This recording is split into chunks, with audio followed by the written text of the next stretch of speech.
Olá! Hoje quero conversar com vocês sobre uma experiência que estou passando aqui no meu mandato. Como muitos sabem, sou vereador na cidade de Rio Grande, no Rio Grande do Sul.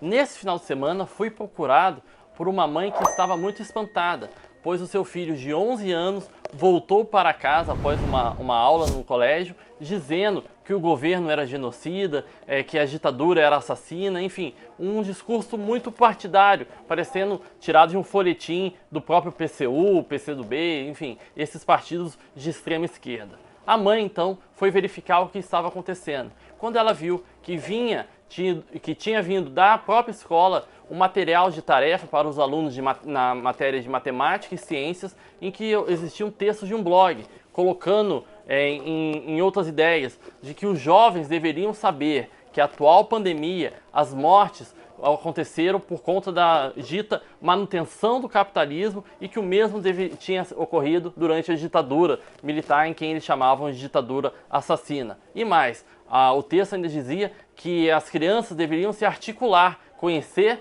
esse passado para preparar para as lutas do presente. Portanto, era um texto extremamente doutrinador, extremamente partidário, político-partidário, que não cabe para crianças de 11, 12 anos, ainda mais numa disciplina de matemática e ciências. Portanto, a mãe me procurou, nós fizemos essa denúncia e a partir daí parece que a gente mexeu no ninho, no vespeiro, no ninho de vespas, pois tanto o sindicato quanto professores começaram a nos agredir, começaram a nos atacar. Pois bem, eu não tenho medo desse pessoal, eu acredito que tem um propósito na política, mas é importante que nós vejamos episódios como esse para entender que a luta da chamada escola sem partido, da luta para evitar a doutrinação contra as crianças, continua muito forte e presente.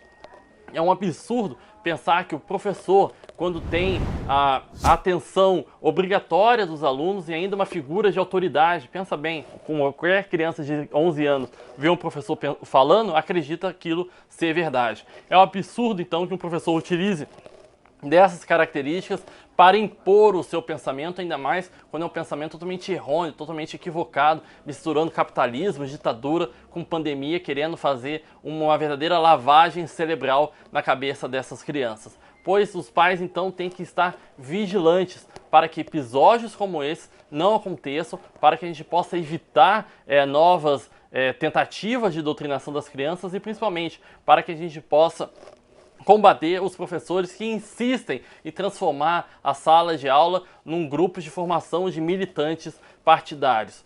Os alunos têm o direito de aprender o conteúdo programático e um professor não tem um direito do que eles chamam de liberdade de cátedra, que seria ensinar o que quiser. E aqui eu trago um exemplo. Se um professor de história ensinasse que o Brasil foi descoberto pelos italianos, ou um professor de matemática ensinasse que 2 vezes 2 é igual a 5, estaria errado. Ele não tem essa liberdade. Portanto, o professor também não tem a liberdade de impor as suas opiniões políticas quando elas são erradas e ainda que não fossem, sem ampliar o debate, porque os alunos podem e devem ter o seu pensamento crítico e desenvolver as suas opiniões por si próprios. E a eles devem ser dado todo o amplo de correntes sobre aquele assunto, e não somente um ou outro e um recorte da realidade. Parece que alguns professores têm um desejo que certos alunos pensem exatamente como ele. E esse não é o papel de um educador, de um ensinador, que muito longe disso deveria abrir as mentes para que as pessoas possam desenvolver da melhor forma o seu intelecto. Portanto, sabemos que são organizadas as instituições de esquerda, sabemos que fazem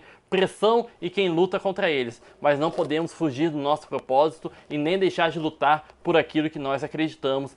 E um desses pilares é lutar contra a doutrinação das nossas crianças. Bom, o vídeo de hoje é esse, eu peço que você deixe o seu curtido, compartilhe com seus amigos e não se esqueça de se inscrever em nosso canal. Muito obrigado!